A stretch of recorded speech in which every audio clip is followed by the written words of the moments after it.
Welcome to good health. సంతానలేమితో బాధపడుతున్న వారికి అధునాతన పరిష్కార మార్గాల్ని తెలియచేయడానికి వైద్య రంగంలో ప్రపంచ రికార్డులు పొందిన ప్రముఖ gynaecologist and IVF specialist doctor Kammala Sridevi గారు మనతో పాటు ఉన్నారు. వారిని అడిగి మన విషయాలు తెలుసుకుందాం. Good evening doctor. Good evening. So ముందుగా చెప్పండి, అసలు పీజీడీ అంటే ఏంటి, ఎంబ్రియోలో జన్యుని అసలు ఎలా తెలుసుకోవాలి?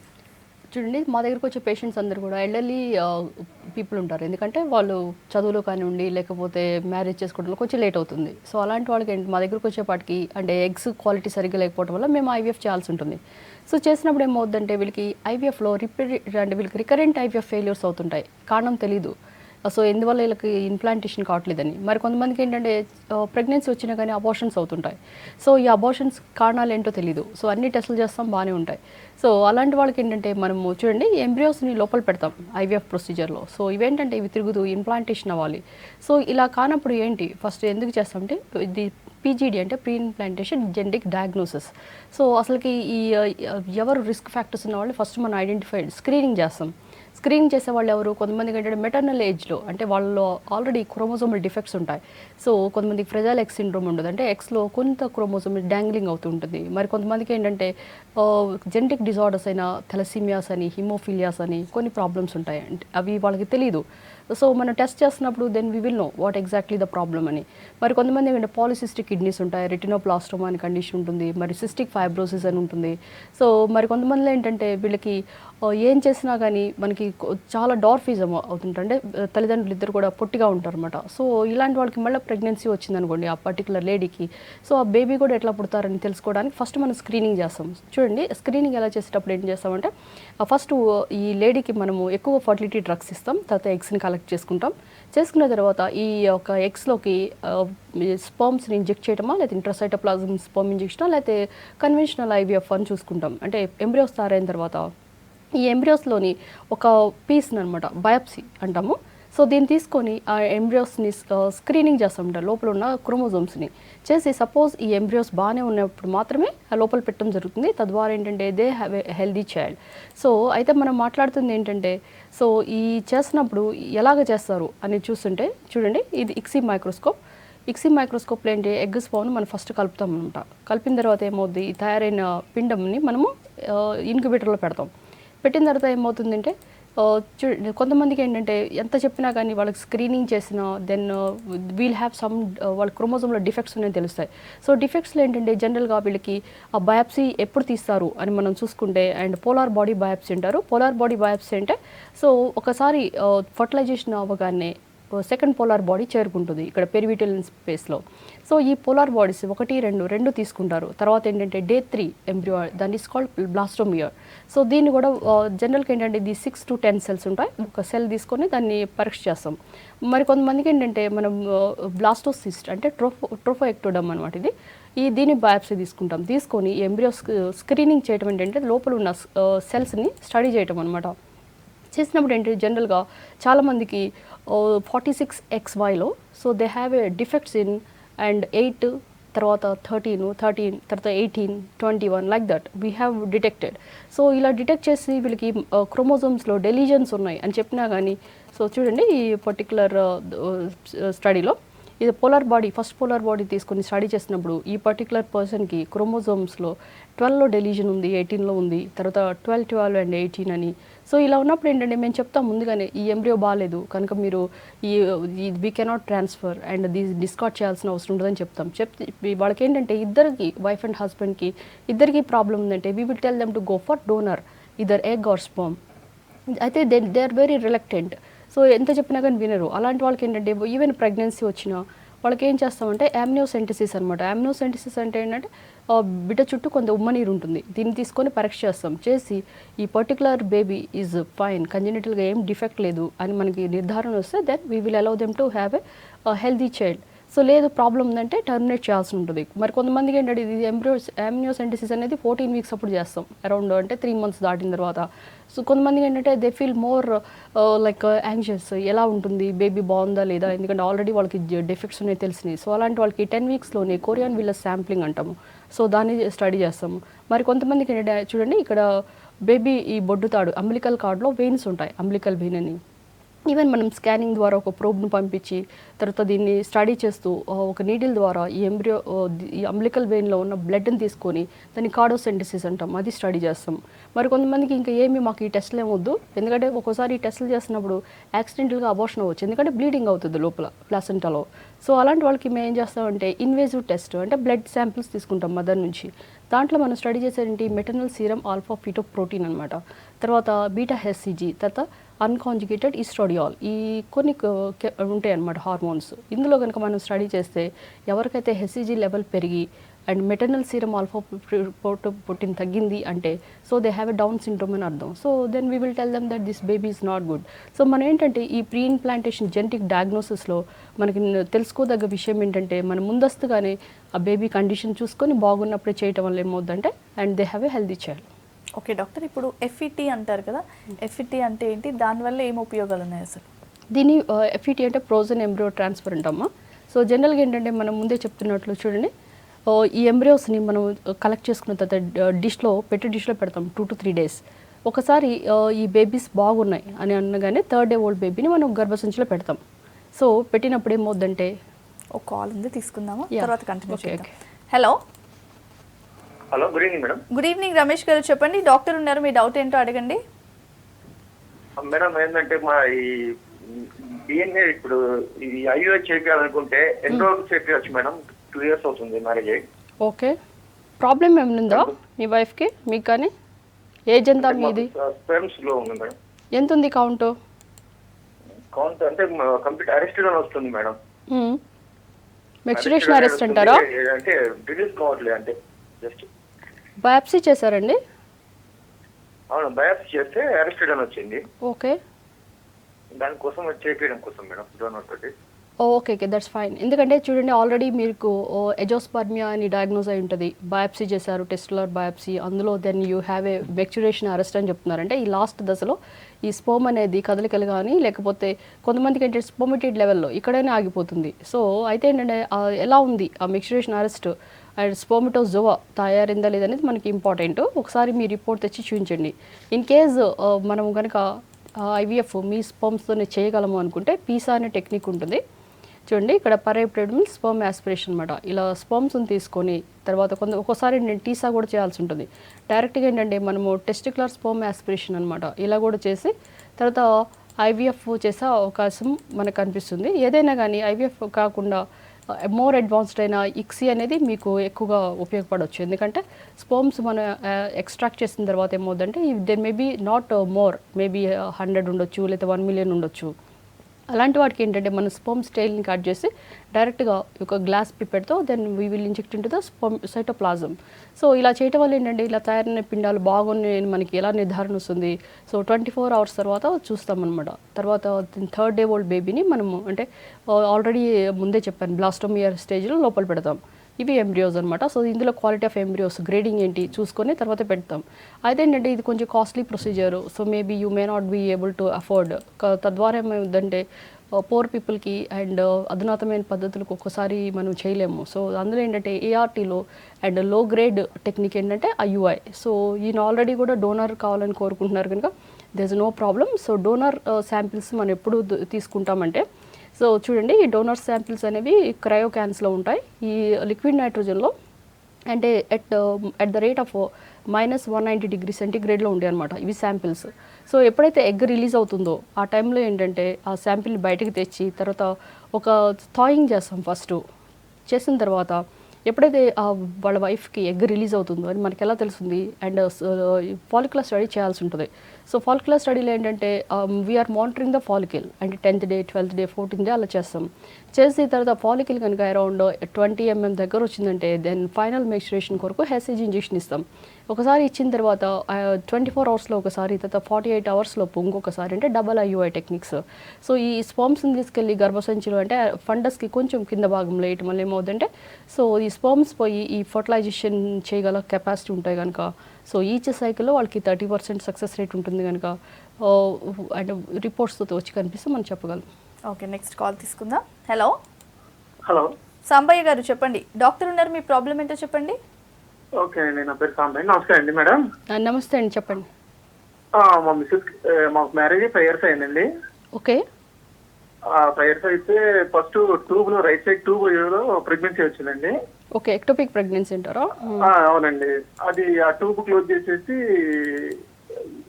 ట్యూబ్ క్లోజ్ చేశారండి. అది నెక్స్ట్ టైం మళ్ళీ ఒక 1 year తర్వాత మళ్ళీ ప్రెగ్నెన్సీ వచ్చిందండి. ఓకే. కరెక్ట్ గా 1 month కి మళ్ళీ అబార్షన్ అయిపోయిందండి. ఓకే, అప్పుడు ఇంట్రాయూట్రైన్ గర్భసంచిలోనే వచ్చిందా ప్రెగ్నెన్సీ? అవును, గర్భసంచిలో వచ్చింది, అబార్షన్ అయిపోయిందండి. ఓకే. మళ్ళీ ఇక అప్పుడు నుంచి ప్రెగ్నెన్సీ ఏం రావట్లేదండి. మెడిసిన్స్ ఏమో వాడుతున్నాం. ఓకే, అబార్షన్ అయ్యి ఎంతకాలం అండి? ఏమైనా అబార్షన్ అయ్యి ఎంతకాలం? 3 years అవుతుందండి అబార్షన్ అయ్యి. ఓకే, మరి కారణం ఏమని చెప్పారు మీ డాక్టర్? అది ఒక ట్యూబ్ ఉండటం వల్ల కొంచెం లేట్ అయింది, ఏం ప్రాబ్లం లేదని చెప్పారండి. నా కౌంట్ కూడా 90% ఉందండి కౌంట్. Okay, 90 million. అవునండి, 90 million. ఓకే, సో అయినా ప్రెగ్నెన్సీ రావట్లేదు, అదే కదా మీ క్వశ్చన్? అవునండి. సరే చూడండి, విజువల్ చూడండి. ఎక్టోపిక్ ప్రెగ్నెన్సీ అంటే ట్యూబల్ ప్రెగ్నెన్సీ అనమాట. సో ఒకసారి ట్యూబల్ ప్రెగ్నెన్సీ ఎందుకు వస్తుంది ఫస్ట్ వాళ్ళు గమనించాలి. సో ట్యూబల్ ప్రెగ్నెన్సీ అనేది జెనిటల్ టీబీలో రావచ్చు, ఎందుకంటే ట్యూబ్స్ అనేవి పార్షియల్గా క్లోజ్ అయి ఉంటాయి. సపోజ్ కంప్లీట్గా క్లోజ్ అయితే వాళ్ళకి ప్రెగ్నెన్సీ రాదు. సో అలాంటి వాళ్ళకి ఐవీఎఫ్ అనే ప్రోటోకాల్స్కి వెళ్ళాల్సి ఉంటుంది. ఇక్కడ ట్యూబల్ ప్రెగ్నెన్సీ వచ్చింది, సో సర్జరీ చేశారో లేకపోతే మెడిసిన్స్ ఇచ్చారో చెప్పలేదు. So the other one is intrauterine, అంటే గర్భసంచిలో వచ్చిందని చెప్తున్నారు. సో గర్భసంచిలో వచ్చిన ప్రెగ్నెన్సీ అయినా కానీ అసలుకి అది అబార్షన్ అయిందని చెప్తున్నారు. అబార్షన్ కారణాలు చాలా ఉంటాయి. ఫస్ట్ 2 to 3 monthsలో జెనెటిక్ ప్రాబ్లమే కావచ్చు, మనం ముందే డిస్కస్ చేసాం. జెనెటిక్ ప్రాబ్లమ్స్లో కూడా ఈ బేబీ ఇక్కడ లోపల సెట్ కాదు. సో అయితే ఏంటంటే కొంతమందికి ఈ బేబీ 9 months వరకు పెరగదు. ఎందుకు పెరగదు అంటే యూట్రైన్ సైజ్ అనేది చిన్నగా ఉంటుంది. సో యూట్రైన్ ఎనమలీస్ అనమాట. యూనికార్నేట్ యూట్రస్ ఉండొచ్చు, బైకార్నేట్ యూట్రస్ ఉండొచ్చు.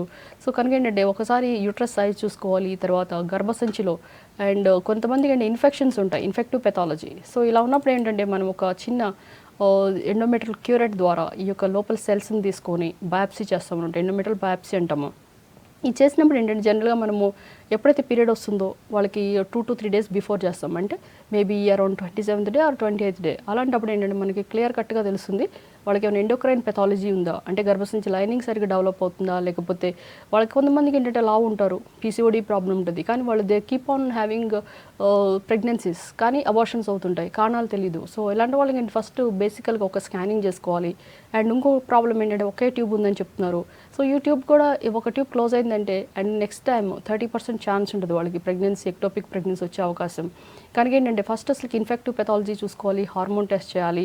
సో తర్వాత ఈ యొక్క బయాప్సీ, ఎండోమెట్రల్ బయాప్సీ తీసి టీబీ పీసీఆర్ అనే టెస్ట్కి పంపించాలి. సో పంపిస్తే ఒకవేళ టీబీ లేదు, ఎండోమెట్రల్ టీబీ లేదంటే then they are safe. So they can still have pregnancies, ఎందుకంటే ఆయన కౌంట్ బాగానే ఉందని చెప్తున్నారు. సో మీ కౌంట్ బాగానే ఉంది, ట్యూబ్ బాగానే ఉంది, సో ఎలాంటి ఇన్ఫెక్టివ్ పెథాలజీ లేదు, టార్చ్ ఇన్ఫెక్షన్స్ లేవు, ఇలాంటి వాళ్ళు you can just wait and watch. కానీ ఏమి టెస్టులు చేయకుండా ఇండిఫినిట్గా వెయిట్ చేసి అండ్ ప్రెగ్నెన్సీ వస్తుందా రాదంటే చాలా కష్టం. ఎందుకంటే 3 years ఆల్రెడీ అయిందని చెప్తున్నారు కనుక better to be fast and వచ్చేసి టెస్ట్లన్నీ చేయించుకొని అండ్ ఫర్దర్ ఏం చేయాలనేది then we can give a better suggestion. Okay, next Jyothi అనే caller waiting. Hello hello hello hello Jyothi garu చెప్పండి. నమస్తే, డాక్టర్ ఉన్నారు, మీ ప్రాబ్లం మా చెప్పండి. సిస్టర్కి 3 months అండి ఇప్పుడు. ఓకే, ఇంకా హార్ట్ బీట్ స్కాన్ చేశారు, హార్ట్ బీట్ లేదని చెప్తారండి. ఓకే, గ్రోతింగ్ అయితే ఉంది, ఇంప్రూవ్మెంట్ వస్తుంది, గ్రోతింగ్ ఉంది. 3 months లాస్ట్ పీరియడ్ డేట్ ఏంటమ్మా ఇది? ప్రెగ్నెన్సీ ఎప్పుడు వచ్చింది? అంటే 6 వస్తే 3 months కంప్లీట్ అవుతుంది మేడం. ఓకే, మరి స్కానింగ్లో ఏం చెప్పారు? స్కానింగ్ లో గ్రోతింగ్ బాగుంది అని చెప్తారు, కానీ హార్ట్ బీట్ లేదని చెప్తారు మేడం. ఇంకా చూడండమ్మా, స్కానింగ్లో గ్రోతింగ్ అనేది కాదు ఇంపార్టెంట్. ఫస్ట్ అంటే 1.5 month కల్లా, అంటే 5 weeks కల్లా ఏమవుతుందంటే ఈ జెస్టేషన్ శాక్ ఇలా కనిపిస్తుంది అనమాట. సో కొంతమందికి ఏంటంటే ప్రెగ్నెన్సీ టెస్ట్ పాజిటివ్ ఉంటుంది యూరిన్ టెస్ట్లో, కానీ మనం స్కానింగ్ చేసినప్పుడు ఈ యొక్క బేబీ చుట్టూ జెస్టేషన్ శాక్ కనిపించదు. So that is biochemical pregnancy అంటాం, అది ప్రెగ్నెన్సీ కింద రాదు. మరి కొంతమందికి ఏంటంటే బై 5 weeks కల్లా ఇలా ఫీటల్ పోల్ కనిపించాలి. తర్వాత 6 to 7 weeks కల్లా they should have heart beat. తర్వాత ఈ పిండం కూడా ఇది అంటే మొటిలిటీ ఉంటుంది, అంటే మూమెంట్ అవుతుంటుంది. సో ఎప్పుడైతే 7 weeks తర్వాత ప్రెగ్నెన్సీ రాలేదు, అంటే ప్రెగ్నెన్సీ ఉన్నది మనకి ఎస్టాబ్లిష్ కావట్లేదు, అంటే హార్ట్ బీట్ ఇంకా రాలేదు అని మీరు డయాగ్నోస్ అయిందంటే that is called missed abortion. గ్రోతింగ్ అంటే ఏంటి? ఫీటల్ పోల్ ఉండాలి, తర్వాత ఫీటల్ మూమెంట్స్ ఉండాలి, లోపల ఎంబ్రియో మూమెంట్స్ అంటాము. సో ఇవన్నీ లేనప్పుడు అండ్ జెస్టేషన్ శాక్ బాగానే ఉంది అన్నా కానీ దాని ఉపయోగం లేదు. సో 3 months అయినా కానీ ఫీటల్ హార్ట్ బీట్ లేదంటే దెన్ మీరు ఒక సెకండ్ ఒపీనియన్ తీసుకొని ఒకవేళ ఇది మిస్డ్ అబార్షన్ అంటే టర్మినేట్ చేయాల్సి ఉంటుంది. కనుక ఇండెఫినెట్గా 3 months వరకు కూడా వెయిట్ చేయకూడదు. అయితే మీరు ఏ డాక్టర్ని మీట్ అవుతున్నారో ఒకసారి కలిసి తర్వాత మీ స్కానింగ్ రిపోర్ట్ గురించి ఎక్కువ డీటెయిల్గా డిస్కస్ చేయండి. Okay, next call. Hello hello నమస్కారం మేడం. నమస్తే శ్రీనివాస్ గారు, చెప్పండి. డాక్టర్ ఉన్నారు, మీ డౌట్ ఏంటో క్లారిఫై చేసుకోండి. Good evening madam. Good evening, చెప్పండి శ్రీనివాస్ గారు. మేడం మాకు మ్యారేజ్ అయ్యి 6 years అవుతుంది మేడం. ఓకే, మీ ఏజ్ ఎంత? నా ఏజ్ 32 మేడం. ఓకే, మీ వైఫ్ ఏజ్ ఎంత? 26. ఓకే, చెప్పండి. మేడం టెస్ట్ చేస్తేను అది ఒక ట్యూబ్ బ్లాక్ అయింది అన్నారు మేడం. ఓకే, తర్వాతకి కిడ్నీలు కూడా ఇట్లా అతుక్కుపోయి ఉన్నాయి బై బర్త్ అని చెప్పింది. ఓకే. గర్భసంచి సైజ్ ఎట్లా ఉందండి? సైజ్ బాగుందా? మంచిగానే ఉందని అన్నారు. ఓన్లీ కిడ్నీ ప్రాబ్లం అంటారు, అంతేనా? అవును మేడం, కిడ్నీస్ 2 అతుక్కుపోయి ఉన్నాయి, ప్రెగ్నెంట్ వచ్చే అవకాశం చాలా తక్కువ అని చెప్పేసి అన్నారు. గర్భసంచి బాగానే ఉంది కదా? మేడం ఉంది. ఎగ్ రిలీజ్ అవుతుందా తనకి? అవుతుంది మేడం. ఐయుఐ టెస్ట్ ఇట్లా చాలా చేయించాం మేడం, కానీ సక్సెస్ కాలేదు. అయితే ఇక టాబ్లెట్స్ అవి వాడుతున్నాం కానీ అదే డౌట్ మేడం. అదే కిడ్నీలు 2 అతుక్కుపోయినాయి అని అంటే కిడ్నీ సంతానం ఏమైనా చూడండి, కిడ్నీ 2 అతుక్కుపోయిందంటే కిడ్నీ షేప్లో చాలా ఉంటాయండి. హార్షూ కిడ్నీ అని ఉంటుంది. ఒక్కొక్కసారి ఏంటంటే కిడ్నీస్ కూడా 2 ఒక సైడే ఉండొచ్చు. సో కిడ్నీస్ బాగానే ఉండి అండ్ వాటి ఫంక్షన్ బాగానే ఉంది అంటే క్రియాటినిన్, బ్లడ్ యూరియా అని టెస్టులు చేస్తుంటారు ఇప్పటికల్లా మీరందరూ. ఈ టెస్టులు బాగానే ఉందంటే there is nothing to worry. అంటే కిడ్నీ ఫంక్షన్ చేస్తున్నంత వరకు మనం దాని గురించి ఎక్కువ డిస్టర్బ్ చేయకూడదు. అది ఇప్పుడు మీరు సెకండ్ క్వశ్చన్ ఏంటంటే ప్రెగ్నెన్సీ రావట్లేదు అంటున్నారు. ప్రెగ్నెన్సీ రాకపోవడానికి కారణం ఏంటనేది కిడ్నీస్ వల్ల అయి ఉండదు. సో ఆల్రెడీ ఆమెకి ఎగ్స్ రిలీజ్ అవుతుందని మీరు ఫాలిక్యులర్ స్టడీ చేయించుకొని గర్భసంచి, ఎందుకంటే ఒక్కొక్కసారి కంజెనిటల్ డిఫెక్ట్స్లో కిడ్నీతో పాటు యూట్రస్ కూడా డిస్టర్బెన్స్ అవుతుంది. దాన్ని మనం ఒకసారి స్కానింగ్ చేసుకొని చూసుకోవాలి, లేకపోతే హెచ్ఎస్జీ అనే టెస్ట్ ఉంటుంది. సో యూట్రైన్ సైజు, షేప్ అన్నీ బాగానే ఉన్నాయి. సో ఎలాంటి యూనికార్నియేట్ కానీ బైకార్నియేట్, ఒక్కోసారి ఏంటంటే గర్భసంచికలో ఇక్కడ సెప్టమ్ ఉంటుంది, bicornuate, septate uterus, complete septate uterus, అలా రకరకాలు ఉంటాయి అన్నమాట. సో ఇలాగేమీ లేదు అండ్ క్యావిటీ బాగానే ఉందంటే that's nothing to worry. And me count ఎలా ఉందో ఒకసారి చూసుకోండి. సో ఏదేమైనప్పటికీ ఆమెకు ఒకసారి పీరియడ్ వచ్చిన సెకండ్ డే వస్తే హార్మోన్ టెస్ట్ చేసుకోవటం. అంటే హార్మోన్స్ అంటే ఏంటి? హైపోథాలమస్ నుంచి కొన్ని వస్తాయి, తర్వాత పిట్యూటరీ గ్లాండ్ నుంచి FSH, LH అనే హార్మోన్స్ ఉంటాయి. ఈ హార్మోన్ సమతుల్యత ఉన్నప్పుడు మాత్రమే ఈ యొక్క ఎగ్ డెవలప్ కాగలదు ఓవరీస్ నుంచి. సో మరి ఏజ్ ప్రకారం ఒక్కొక్కసారి ఏమవుద్దంటే అంటే హార్మోన్స్ అనేవి డిస్టర్బెన్స్ అయి ఉండొచ్చు. ఒక్కోసారి ఓవర్ వెయిట్లో PCOD ప్రాబ్లం రావచ్చు. మరి కొంతమందికి హైపోగోనోడిజం అంటారు, అంటే హార్మోన్స్ నార్మల్ కంటే తక్కువ రేంజ్లో ఉంటాయి. కొంతమంది hypogonadism where they have to proceed for egg donation. So ఈ ఎగ్ డొనేషన్ వెళ్ళటమా, లేకపోతే నార్మల్ ఎగ్స్ వస్తున్నాయా, లేకపోతే 2 ట్యూబ్స్ బాగానే ఉన్నాయి, ఎందుకంటే ఆల్రెడీ ఒక ట్యూబ్ బాగాలేదని చెప్తున్నారు. సో ఎండోమెట్రియల్ బయాప్సీ చేసుకొని టీబీగా ఏమైనా ఉందా, లేకపోతే టార్చ్ ఇన్ఫెక్షన్స్ ఏమైనా ఉన్నాయా, లేకపోతే ఈ ట్యూబ్స్ ఎందుకు బ్లాక్ అయినదని తెలుసుకోవడానికి కొన్ని టెస్టులు కూడా ఉంటాయి. సో యాంటీస్పోమ్ యాంటీబాడీస్ అని కూడా చేయాలి, ఎందుకంటే PIDస్లో ఏమవుద్దంటే ఈ యాంటీస్పోమ్ యాంటీబాడీస్ ఇక్కడ తిరుగుతూ ఉంటాయి. తద్వారా ఏమవుద్దంటే స్పోమేటస్ జోన్స్ అంటే sperms they carry antigens. So antibodies antigen reaction ఏమవుద్దంటే ఈ యొక్క ప్రిసిపిటేట్ ఇక్కడే తిరుగుతుంటాయి తప్పితే స్పోమ్స్ బయటికి వెళ్ళలేవు. సో పైకి వెళ్ళి ఈ ఎగ్ని ఫర్టిలైజేషన్ చేయలేవు కనుక ఈ టెస్ట్లన్నీ చేయించుకొని అండ్ అన్నీ బాగానే ఉంటే జస్ట్ వెయిట్ అండ్ వాచ్. లేదంటే ఆల్రెడీ 2 to 3 times మీరు IUI చేయించారని చెప్తున్నారు. IUIలో ఏంటంటే బెస్ట్ స్పోమ్స్ని తీసుకుంటాం, ఎందుకంటే వీ డూ సెంట్రిఫ్యూగేషన్, తర్వాత ఈ యొక్క స్పోమ్ అండ్ మూమెంట్స్ చూసుకొని ఈ స్పోమ్స్ని డైరెక్ట్గా గర్భసంచిలో వేయటం జరుగుతుంది. ఎవరికైతే 2 to 3 cyclesలో ప్రెగ్నెన్సీ రావట్లేదంటే సో ఇక మీరు IVFకి వెళ్ళాల్సే ఉంటుంది. ఈ IVFలో ఏమవుద్దంటే ఇక ఎగ్ని స్పోమ్ని 2 బయటకు తీసుకొని బయట టెస్ట్ బేబీ చేసి తర్వాత దీని ఎంబ్రియోని ప్రవేశపెట్టాలి. సో ఏదేమైనప్పటికీ ఒకసారి మీ టెస్ట్లన్నీ తీసుకొని వచ్చి చూపిస్తే అండ్ క్లియర్ కట్గా we will know what exactly the problem you are going into. So దానికి మనము సజెషన్ ఇవ్వటం జరుగుతుంది. మేబీ IUI సక్సెస్ కాకపోతే IVFకి వెళ్ళటమా, ICSIకి వెళ్ళటమా, లేకపోతే ఇంకా ఏమైనా డిఫెక్ట్స్ ఉన్నాయా, సో ఫర్దర్ స్క్రీన్ అవుట్ చేయాలంటే then the couple has to come. Okay doctor, ఇప్పుడు GIFT అండ్ GFT అంటారు కదా, అంటే ఏంటి అండ్ అవి ఎలా ఉపయోగపడతాయి ప్రెగ్నెన్సీకి? సో దాన్ని మీరు గిఫ్ట్ అంటారమ్మా దీన్ని. సో గిఫ్ట్ అంటే ఏంటి? జనరల్గా చాలామంది ఏంటంటే they won't have any pregnancies, so idiopathic infertility అంటారు. సో ఇడియోపటిక్ ఇన్ఫర్టిలిటీ అంటే చాలామంది ఇప్పుడు మనం కాలర్ చెప్తున్నారు వాళ్ళకి స్పమ్స్ బాగానే ఉంటాయి, అమ్మాయికి ట్యూబ్స్ బాగానే ఉంటాయి, ఎగ్స్ వస్తుంటాయి. సో కానీ వాళ్ళకి ఫర్టిలైజేషన్ కాదు ఎందుకనేది వాళ్ళకి కూడా తెలియదు. డాక్టర్స్ కూడా గైనకాలజిస్ట్ దగ్గరికి వెళ్తే they feel very much distressed. అంటే ఎందుకు రావట్లేదు ప్రెగ్నెన్సీ, ఇంతకాలం అవుతుందండి. ఇడియోపతిక్ ఇన్ఫర్టిలిటీ అనమాట, that's called or unexplained infertility. So ఇలాంటి వాళ్ళకి ఏమవుతుందంటే ఏ కారణం చేత ఎగ్ స్పమ్ కలవట్లేదో మనకు తెలియదు. ఎందుకంటే ఆ స్పమ్స్ పోయేసి అండ్ ఎగ్ని పైన ఉన్న జోనా పిల్స్టర్ని బ్రేక్ చేసుకొని లోపలికి వెళ్ళాలి. సో ఇలా కానప్పుడు మనం ఏం చేస్తామంటే అండ్ గిఫ్ట్ చేయాల్సి ఉంటుంది. అసలు గిఫ్ట్ ఎందుకు చేస్తామంటే ఇడియోపతిక్ ఇన్ఫర్టిలిటీ ఒక కారణం ఉంటుంది. మరి కొంతమందికి ఏంటంటే అండ్ రిలీజియస్ కారణాలు ఉంటాయి. So they don't want, if మనం చెప్తున్న కాలర్స్లో కూడా ఐవీఎఫ్ చెప్తే దే డోంట్ లైక్, ఎందుకంటే ఏ స్పర్మ్స్ వాడతారు, ఎగ్ మాదా కాదని డౌట్ పడుతుంటారు. సో అంతేకాకుండా they don't like to touch the babies, ఎందుకంటే ఎంబ్రియోస్ అంటే దట్స్ నథింగ్ బట్ బేబీ అనమాట. So day 1 baby. సో ఇలాంటి బేబీస్ని టచ్ చేయడం ఇష్టం ఉండదు. So the religious purpose maybe especially of Hindus కానివ్వండి, ముస్లిమ్స్ కానివ్వండి. So they don't like that. So మరి కొంతమందికి ఏంటంటే మనం ముందే చెప్తున్నట్టు ఫాలికిల్ అంటే ఎగ్ పెరుగుతూ ఉంటుంది కానీ రప్చర్ కాదు. సో చాలామంది మా దగ్గర వచ్చే పేషెంట్స్ చెప్తుంటారు నాకు అసలు ఎగ్ రాదు డాక్టర్, పెరుగుతూనే ఉంటుంది కానీ it will not rupture. That is called luteinized unruptured follicular syndrome. ఇది జనరల్గా ఎవరికి వస్తుందంటే ఎండోమెట్రోసిస్ అనే కండిషన్లో ఉంటుంది. సో వీళ్ళకి ఏంటంటే హార్మోన్స్ ఇంబ్యాలెన్స్ వల్ల అండ్ ఓవం పగిలి ట్యూబ్లోకి రాదు. సో ఇలాంటి వాళ్ళకు కూడా మనం ఏం చేయాలి, మరి ఇక ఫాలికల్స్లో ఉన్న ఎగ్ని మనం యాస్పిరేట్ చేసుకోవాల్సి ఉంటుంది.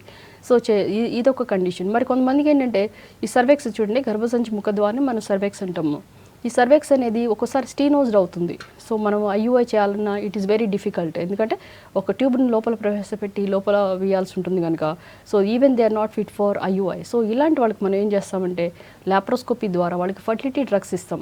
ఇచ్చి ఎప్పుడైతే ఎగ్స్ రిలీజ్ అవుతున్నాయో అండ్ ట్రాన్స్వైజినల్ ప్రోబ్ ద్వారా ఈ యొక్క ఎగ్స్ని మనం బయట కలెక్ట్ చేసుకుంటాం. అంటే జస్ట్ లైక్ ఐవీఎఫ్, కానీ దీంట్లో కొంచెం డిఫరెన్స్ ఏంటంటే స్పర్మ్స్ తీసుకుంటాం, ఎగ్స్ని తీసుకుంటాం, కానీ ఈ రెండింటిని మనం ఎక్కడంటే ట్యూబ్లో ట్రాన్స్ఫర్ చేస్తాం. అంటే these are what you call ఎగ్ని స్పర్మ్ని మనం గ్యామెట్స్ అంటాం. So this is gamete intrafallopian tube transfer. అంటే ఈ రెండింటిని మనం ట్యూబ్లో డైరెక్ట్గా వేస్తాం. ఎందుకు మనం ట్యూబ్లో వేస్తున్నామంటే ఇప్పుడు ప్రెగ్నెన్సీ ఎక్కడ వస్తుంది అండ్ ట్యూబ్లో వస్తుంటుంది. సో మనం చూడండి అమ్మా, ఇది నార్మల్ విజువల్. న్యాచురల్ కన్సెప్షన్ అంటే ఎక్కడ రావాలి, ఇలా ఫాలికల్ ఏదైతే ఉందో అది రప్చర్ అయ్యి ఓవం అనేది ట్యూబ్లోకి రావాలి. ఈ స్పర్మ్స్ ఇక్కడ ఫర్టిలైజేషన్ అయిన తర్వాత ఈ పిండం అనేది ఇక్కడ ట్యూబ్లో ఉన్న సెక్రీషన్ ద్వారా అది పెరుక్కుంటూ అండ్ గర్భసంచికి మెల్లిగా దొర్లుకుంటూ వస్తుంది. సో ఆ 9th డే కల్లా ఇక్కడ ఇంప్లాంట్ అవుతుంది. సో ఇదేంటంటే న్యాచురల్ సైకిల్. సో ఈ న్యాచురల్ సైకిల్ మనం డిస్టర్బ్ చేయకుండా ఈ ఎగ్ని స్పర్మ్ని ఇక్కడ ట్యూబ్లోనే ప్రవేశపెట్టడం వల్ల ఏమవుతుందంటే ఈ రెండు ఇక్కడే కలుసుకొని అండ్ నార్మల్ ఎంబ్రియో అనేది దొర్లుకుంటూ వచ్చి న్యాచురల్ సైకిల్గా మనం పేర్కొనవచ్చు. This is called tube is called natural incubator. మనం ఇందాక చెప్పినట్లేంటి బయట ఎంబ్రియోని ఇంక్యుబేటర్లో పెంచాం. ఇలా కాకుండా ఇది న్యాచురల్ ఇంక్యుబేటర్ కనుక ఈ తయారయ్యే ఎంబ్రియో కూడా క్వాలిటీ బాగుంటుంది. So they have a more success rate. So ఎవరికైతే ఈ ప్రాబ్లమ్స్ మనం చెప్పుకున్న ప్రాబ్లమ్స్ ఉన్న వాళ్ళకి గిఫ్ట్ ద్వారా వాళ్ళకి సంతానం నుంచి వాళ్ళు బయటపడవచ్చు. Okay, next call. Hello hello చెప్పండి శివ గారు, డాక్టర్ ఉన్నారు, మీ ప్రాబ్లం ఏంటో చెప్పండి. సార్ మా మ్యారేజ్ అయ్యి 2.5 years అవుతుందండి. ఓకే, నాకు మ్యారేజ్ 2 సంవత్సరాలు అవుతుంది, బట్ ఇంతవరకు ప్రెగ్నెన్సీ రాలేదండి. ఓకే, మ్యారేజ్ అయ్యి 1 year 2.5.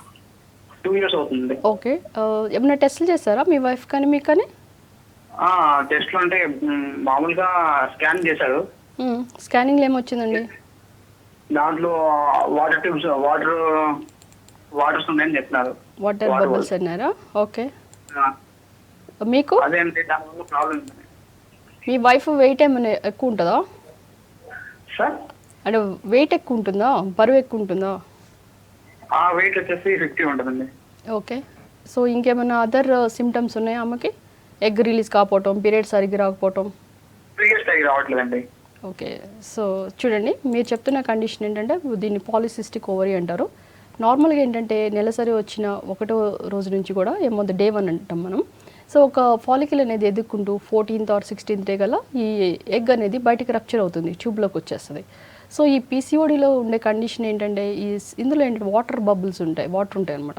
సో ఇవి ఎలా ఉంటాయంటే మనం స్కానింగ్ చేసుకుంటే ఒక నెక్లెస్ లాగా ఈ చుట్టూ పెరిఫరీ ఇలా ఉంటుంది అనమాట, చైన్ లాగా. సో ఇది స్కానింగ్లో మనం ఐడెంటిఫై చేయొచ్చు. ఇలా ఉన్న వాళ్ళకి ఏమవుతుందంటే జనరల్గా they put on lot of weight. అంతేకాకుండా వాళ్ళకి ఏంటంటే అన్వాంటెడ్ హెయిర్ అవడం, దిస్ ఈజ్ కాల్డ్ హిర్సిటిజం. ఎందుకు ఇలా చెప్తున్నామంటే this is even called hair on syndrome. అంటే వీళ్ళు ఏంటంటే హైపర్ ఆండ్రోజెన్స్ అంటే మేల్ హార్మోన్స్ ఎక్కువ ఉంటాయి. తర్వాత ఏమవుతుందంటే వీళ్ళకి అకాంతోసిస్ నైగ్రస్ అంటే పిగ్మెంటేషన్ ఎక్కువ ఉంటుంది బాడీలో. అదే కాకుండా ఇన్సులిన్ రెసిస్టెన్స్ ఉంటుంది. అంటే ఏంటంటే మనం తిన్న ఆహారం ఏదైనా ఉన్నా అది లోపల ఉన్న గ్లూకోజ్ని మెటబలైజ్ చేయాలంటే ఇన్సులిన్ అవసరం. సో ఇక్కడ ఏంటంటే ఈ పెరిఫెరల్ టిష్యూస్ అనేవి దే రెసిస్ట్ ఇన్సులిన్ అనమాట. సో తద్వారా ఏంటంటే లోపల ఇన్సులిన్ రెసిస్టెన్స్ ఎక్కువ ఉండటం వల్ల అండ్ హైపర్ గ్లైసిమియా ఎక్కువ గ్లూకోజ్ ఉండి so they put on lot of weight. అంతేకాకుండా చూడండి ఇక్కడ అన్వాంటెడ్ హెయిర్ రావటం, మరి కొంతమందికి మనం ముందే చెప్పినప్పుడు పిగ్మెంటేషన్ చూడండి మెడ చుట్టూ ఎలా ఉందో ఇలా ఉంటుంది అనమాట. సో ఇలాంటి వాళ్ళకి ఏంటంటే ఫస్ట్ వాళ్ళు చేయాల్సిన టెస్ట్లు ఏంటంటే నెలసరైన 2వ రోజు వాళ్ళు హార్మోన్ టెస్ట్ చేయాలి. చేసినప్పుడు ఏమవుతుందంటే LH లెవెల్ వీళ్ళలో ఎక్కువ ఉంటుంది, ఈస్ట్రోజన్ లెవెల్ ఎక్కువ ఉంటుంది. ఎందుకంటే ఆల్రెడీ బాడీలో ఈస్ట్రోజన్ లెవెల్ ఎక్కువ ఉంటుంది అనమాట వీళ్ళకి. తద్వారా ఏంటంటే ఎప్పుడైతే ఈస్ట్రోజన్ లెవెల్ పెరిగిందో it suppresses follicle stimulating hormone, తద్వారా ఎగ్ రిలీజ్ కాదు. సో వీళ్ళకి ఏంటంటే జనరల్గా నవడేస్ ఈవెన్ యంగ్ గర్ల్స్ కూడా దే ఆర్ 10% ఆఫ్ పీపుల్ పాపులేషన్లో they are suffering from PCOD. వీళ్ళకి ఏంటంటే మోర్ కాస్మెటిక్ ప్రాబ్లమ్స్ ఎక్కువ చెప్తుంటారు.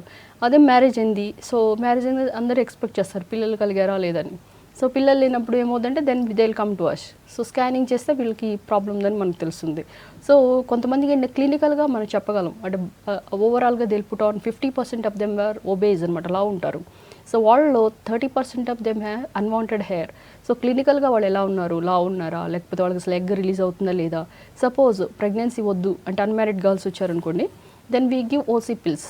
సో OC పిల్స్ ఇస్తాం. మరి మ్యారీడ్ పీపుల్కి ఏమవుతుందంటే హార్మోన్ టెస్ట్ చేసుకొని వాళ్ళు కనుక LH లెవెల్ ఎక్కువ ఉంటే then they have to proceed for laparoscopy, ovary drilling. Okay, thank you so much doctor infertility problems గురించి చెప్పినందుకు. ఇది ఇవాల్టి good health keep watching V6 news.